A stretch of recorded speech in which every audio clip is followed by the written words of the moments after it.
तो आदाब, नमस्कार, गुड इवनिंग, सत श्री अकाल। एक बार फिर आप तमाम लोगों का स्वागत है क्राइम तक की कहानी के इस एपिसोड में। उम्मीद है पूरी फैमिली अच्छी होगी।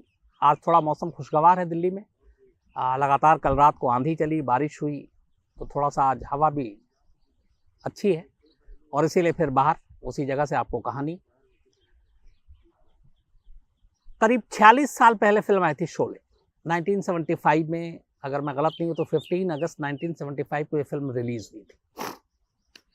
और इस फिल्म के रिलीज होने के बाद आज 46 साल बाद भी शोले का हर कैरेक्टर, जितने लोगों को भी फिल्में पसंद हैं, शौकीन हैं, वो सभी जानते हैं। जिस कैरेक्टर ने 1 मिनट का भी रोल किया वो भी एक तरह से अमर हो गया। और ये फिल्म जितनी बार भी देखा जाए मतलब बुरा नहीं लगता। मुझे नहीं मालूम मैंने खुद कितनी बार ये फिल्म देखी है, अनगिनत बार, गिनती भी नहीं है। तो शोले फिल्म का हर कैरेक्टर यूं तो अपने आप में अमर था, लेकिन गब्बर सिंह एक ऐसा कैरेक्टर आया जो शायद हीरो पर भी भारी था। गब्बर सिंह डाकू का कैरेक्टर अमजद खान ने प्ले किया था पर्दे पर, लेकिन मैंने भी कई बार ये मन में ख्याल आया था कि ये गब्बर सिंह जो डाकू है वाकई असली जिंदगी में कोई ऐसा डाकू था, क्या था, कहाँ से कहानी आई। आप जब फिल्में देखते हैं तो कई बार उसमें एकदम डीपली इन्वॉल्व होते हैं। तो गब्बर सिंह को लेके बहुत सारे रहस्य राज थे। बाद में पता चला कि जब ये फिल्म 1975 में रिलीज हुई थी, उससे 16 साल पहले एक गब्बर सिंह था, और सचमुच का गब्बर सिंह था, और वो भी डाकू था, और चंबल का डाकू था। और कहीं ना कहीं शोले फिल्म में गब्बर सिंह का जो किरदार उभर कर आया, इस किरदार को पैदा करने वाले 2 राइटर थे उस वक्त, सलीम जावेद की जोड़ी। हिंदुस्तानी सिनेमा में शायद इनसे सक्सेसफुल और इनसे बड़ा नाम नहीं। जब पहली बार एक राइटर को, फिल्म के स्क्रीन प्ले और स्क्रिप्ट लिखने वाले को, एक स्टारडम का दर्जा मिला था। पोस्टर पर तब नाम आया करता था, वरना अक्सर डायरेक्टर या हीरो हीरोइन के नाम आया करते थे, लेकिन पोस्टर पर अगर राइटर के नाम आने लगे, सलीम जावेद, तो इन्हीं से शुरुआत हुई थी, क्योंकि इनका कद इतना बड़ा था। इस असली गब्बर सिंह की कहानी क्या है और शोले में कैसे आया, पहले आपको वो बताता हूं, फिर उस गब्बर सिंह पर आता हूं। शायद 2 ऐसी चीजें हुई जिसकी वजह से गब्बर सिंह का कैरेक्टर शोले में आया। पहली चीज ये थी कि सलीम खान, जो इस फिल्म के राइटर थे, जावेद साहब के साथ सलीम और जावेद की जोड़ी, इनका जन्म इंदौर में हुआ था। और इनके जो वालिद थे, इनके फादर जो थे अब्दुल रशीद खान, वो इंदौर में पुलिस में थे।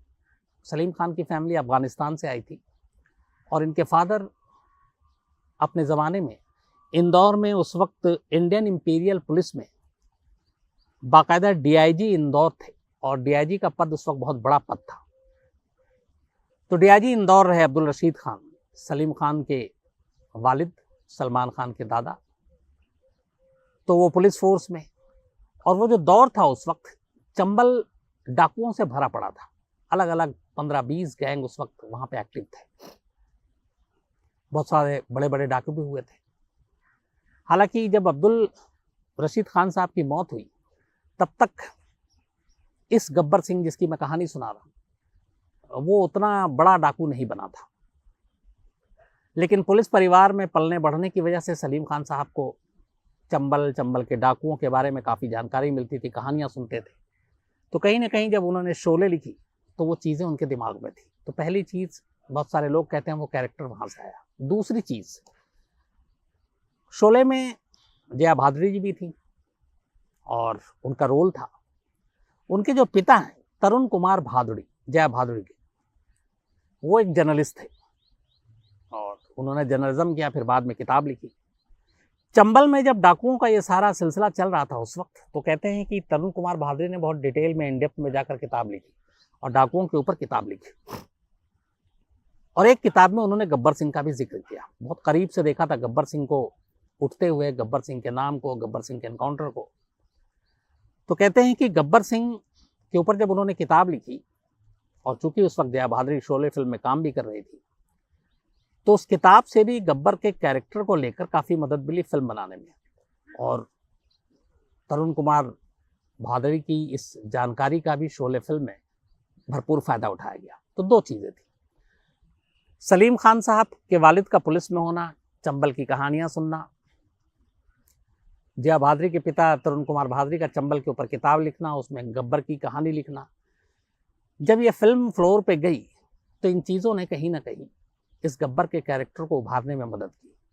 तो पहली चीज़ ये कि गब्बर सिंह का कैरेक्टर आसमानी नहीं था, बल्कि वो इसी दुनिया में एक रियल कैरेक्टर को लिया गया था और फिल्म बनाई गई थी। हालांकि कहानी के हिसाब से इस गब्बर और उस गब्बर में बहुत सारा फर्क है। एक तीसरी चीज़ ये भी कहते हैं कि शोले फिल्म की जब पूरी कहानी लिखी गई और चूंकि डाकू गब्बर सिंह के ऊपर थी, तो शुरुआत में कुछ आइडिया आया था कि इसकी शूटिंग चंबल में किया जाए, लेकिन तब 70s में भी चंबल में डाकुओं का खतरा काफ़ी था और कई गैंग चंबल में सक्रिय थे। तो फिर ये हुआ कि सेफ नहीं होगा वहाँ शूटिंग करना, एक वजह ये थी। दूसरी ये थी कि शायद उस तरह से शूटिंग ना हो, क्योंकि शोले फिल्म में डाकुओं को घोड़े पे दिखाया गया है और चंबल में घोड़ा दौड़ नहीं सकता, क्योंकि चंबल पगडंडी है, ऊबड़ खाबड़ रास्ते हैं, तो वहाँ पे घोड़े को आप नहीं दौड़ा सकते। चंबल के डाकुओं का इतिहास है, वो पैदल ही चलते हैं। तो इस वजह से इसकी शूटिंग वहाँ ना होकर एक बेंगलोर के पास एक जगह है, रामनगर शायद, वहाँ इसकी शूटिंग हुई थी, वहाँ पूरा सेट लगा था और वो जगह आज भी मौजूद है। अब सवाल ये कि असली गब्बर सिंह कौन था? जो शोले फिल्म में गब्बर सिंह दिखाया वो उससे क्यों प्रभावित था? तो असली गब्बर सिंह का असल में नाम गब्बर सिंह नहीं बल्कि गबरा था। भिंड के पास, जहां से ये सिलसिला शुरू होता है पूरे चंबल का, उसमें एक इलाका है भिंड। भिंड के पास से ये कहानी शुरू होती है। लेकिन मैं कहानी पे आया उससे पहले एक भूल गया था, आपको बताता हूँ कि इस कहानी को लेके जो रिसर्च किया मेरे एक पुराने सहयोगी धीरेन्द्र पुंडीर, उसको मैं धीरू भी बोलता हूँ, हमने साथ काम किया, अब धीरेन्द्र किसी और चैनल में है, उसने काफ़ी मदद की। असल में धीरेन्द्र को पढ़ने लिखने का बहुत शौक़ है और मुझे आज भी याद है कि जब वो हम साथ में थे तो जब सैलरी मिलती थी तो अपने सैलरी का ज़्यादातर पैसा जो है वो किताब खरीदने में खर्च कर देता था। उसके पास किताबों का भंडार है, उसे लिखने का भी शौक़ है, पढ़ने का भी शौक़ है, तो अलग अलग किताबें अलग अलग टॉपिक पे बहुत पढ़ता है। तो उसने डाकू का किताबें भी बहुत पढ़ी, तरुण कुमार भादरी की जो मैं जिक्र कर रहा हूँ उनकी किताबें भी पढ़ी। तो जब मुंबई हम शूट पे थे सुशांत सिंह राजपूत के, तब ये जिक्र आया, तब मैंने कहा था मुझे अपना रिसर्च दो, तो धीरेन्द्र ने मुझे काफ़ी कुछ दिया जिसकी वजह से इस कहानी के जड़ तक पहुँच पाया। तो इसमें धीरेन्द्र ने काफ़ी मदद की। तो असली गब्बर सिंह का जन्म भिंड के पास एक गांव है डांग, 1926 में हुआ, एक साधारण परिवार में। बचपन में नाम गबरा था। गबरा इसलिए रखा गया क्योंकि ये बचपन से ही डील डॉल, कदकाठी सही थी, पहलवान जैसा दिखता था, ताकतवर था, लेकिन गरीब घर में पैदा हुआ। उसके जो पिता थे, बहुत कम ज़मीन थी, अब उस ज़मीन में पूरा परिवार पल नहीं सकता था। तो आमतौर पे जिन लोगों के पास ज़्यादा ज़मीन होती है वो ज़्यादा अमीर होते हैं, जो कम ज़मीन होती है वो लोग दूसरों की खेतों में इधर उधर मजदूरी करते हैं। ये इस इलाके में लीगल इलीगल माइनिंग, खदान, पत्थर, ये काम होता है, उसमें जुड़ जाते हैं, मजदूरी करते हैं। तो पढ़ाई लिखाई में इतना कुछ शौक़ था नहीं, हालात भी ऐसे नहीं थे, माहौल भी ऐसे नहीं थे। तो गबरा जो है वो बचपन से ही फिर मजदूरी में लग गया। इसी दौरान में उसके पिता की जो ज़मीन थी वो कुछ एक विवाद हुआ, कुछ एक लड़ाई झगड़ा हुआ और उस झगड़े के बाद जो पंचायत है उसने गबरा के पिता की वो ज़मीन कब्जे में ले ली। तो अब एक तो उनका बेसिक जो रोज़ी रोटी का ज़रिया था वो भी ख़त्म हो गया। इस बात से गबरा को बड़ा बुरा लगा, उसे लगा कि ये जुल्म है, ज़्यादती है, और फिर गबरा लूटपाट के काम में लग गया। रोज़मर्रा उसने शुरुआत की अपना पेट भरने के लिए, लूटपाट के लिए, और धीरे धीरे ये उसका शौक बढ़ता गया और अब वो जुर्म के रास्ते पे चल पड़ा। फिर उसके हाथ, जिन लोगों ने उसके पिता के साथ जो कुछ हुआ था और ज़मीन वमीन कब्जा किया था, फिर उसने एक दो लोगों का कत्ल कर दिया। कत्ल करने के बाद अब वो सीधे पहुंच जाता है चंबल में। उस वक्त ये था कि उस इलाके में जो भी लोग इस तरह का जुर्म करते थे तो पनाह लेने के लिए चंबल पहुंच जाते थे। और चंबल में आम तौर पर जो वहाँ पे गैंग सक्रिय होता था वो अनजान अननोन लोगों को अपने गैंग में शामिल नहीं करता था, क्योंकि उन्हें डर था कि पुलिस की मुखबिरी ये लोग ना कर दें। तो उसकी वजह से बहुत एक मुश्किल होती थी ऐसे लोगों को भरोसा जीतना। तो गबरा भी जब चंबल पहुंचा तो एक गुज्जर गैंग उस वक्त लेकिन उस गैंग को पता चल गया कि ये कत्ल करके आया, तो वहाँ एक दूसरी चीज़ थी। अगर डाकुओं को ये पता चलता था कि ये कत्ल करके आया, मर्डर करके आया, क्राइम करके आया, तो फिर वो उसे अपने गैंग में शामिल कर लेते थे, क्योंकि उन्हें लगता था कि अब ये पुलिस की मुखबिरी नहीं करेगा, क्योंकि पुलिस खुद इसे ढूंढ रही है। तो ये भी इस गैंग में शामिल हो गया। लेकिन फिर धीरे धीरे उसे लगा कि ये इस गैंग में रहना ठीक नहीं है। उसने अपना गैंग बनाना शुरू कर दिया। चंबल की हवा लग चुकी थी, चंबल की पानी का तासीर ऐसा है कि हर शख्स बागी हो जाता है। तो अब गबरा भी जो है वो अपना गैंग बनाने लगा, और गैंग बनाने के बाद उसने डकैती, लूटमाट ये सब शुरू कर दिया। उसे बहुत तेजी से आगे बढ़ना था।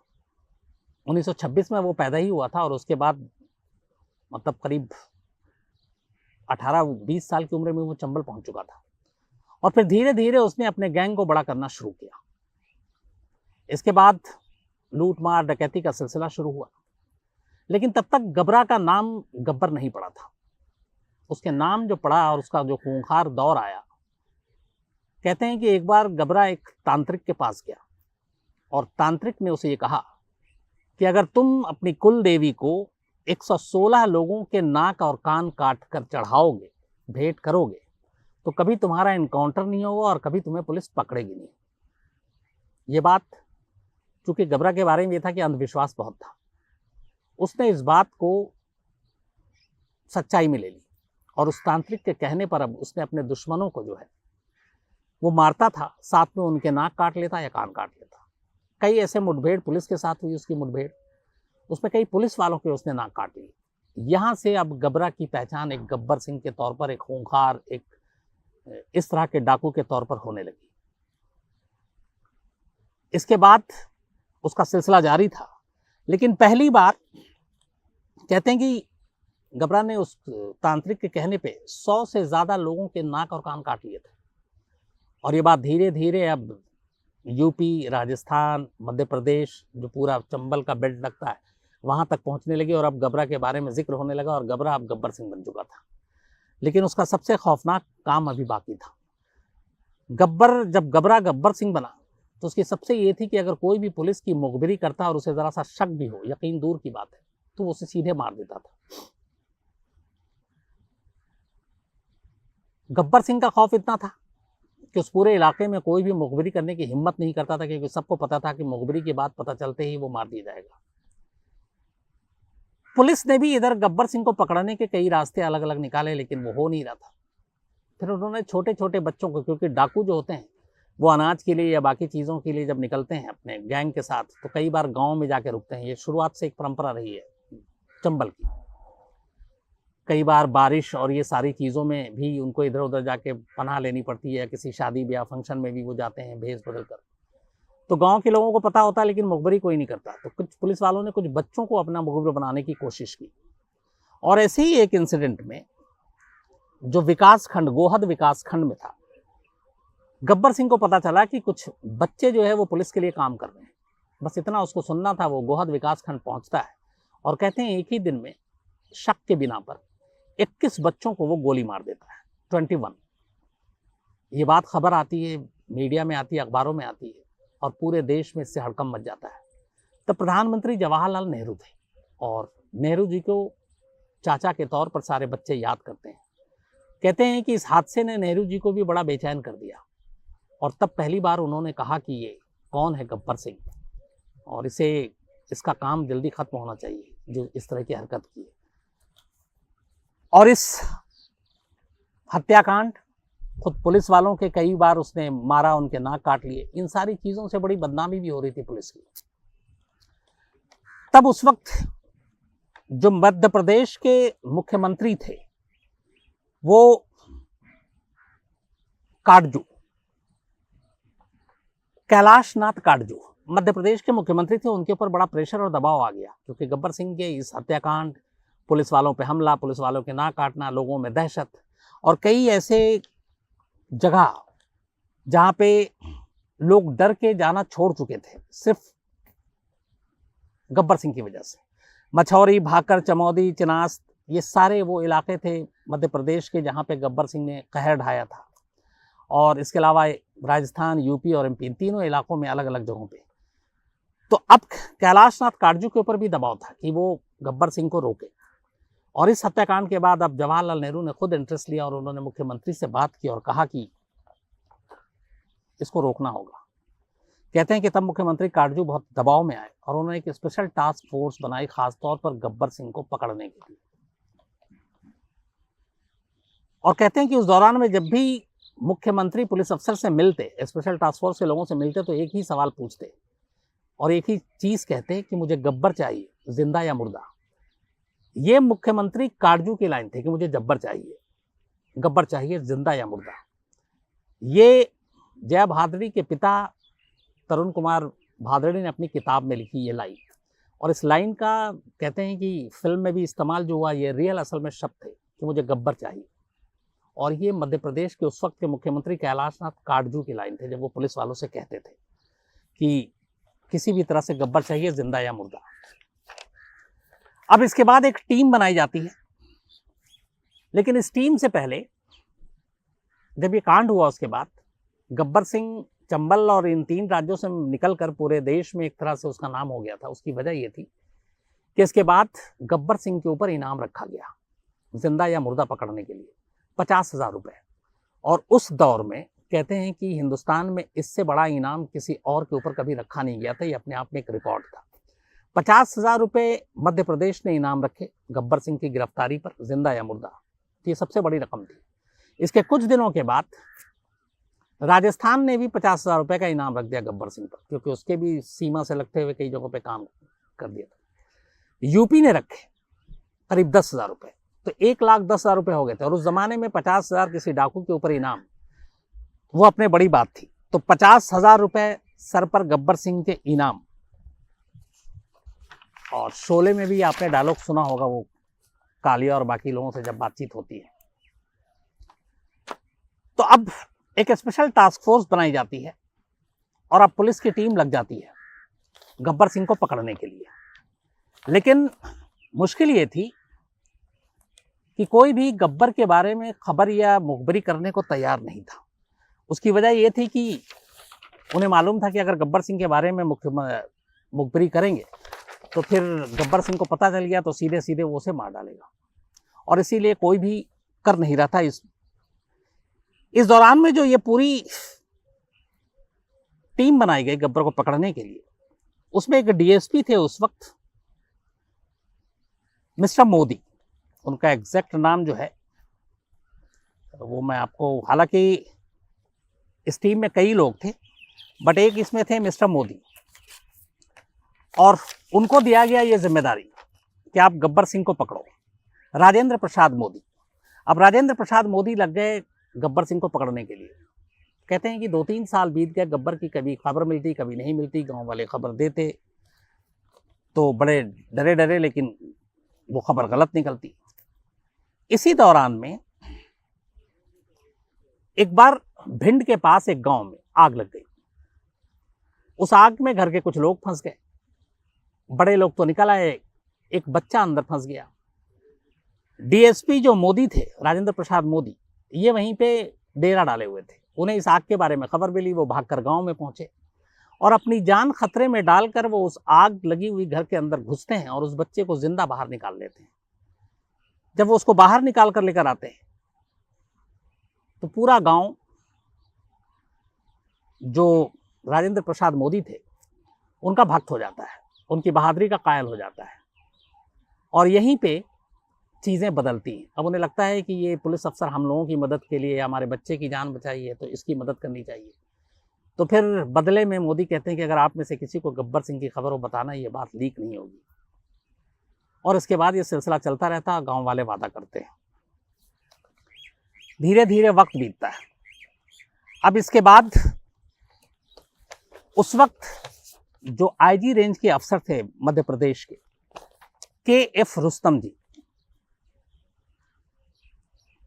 एफ रुस्तम जी के अंडर में मोदी काम कर रहे हैं, राजेंद्र प्रसाद। और एक रोज जिस बच्चे की जान बचाई थी राजेंद्र प्रसाद मोदी ने, उनके पिता को खबर मिलती है कि जो गब्बर सिंह है वो हाईवे से गुजरने वाला है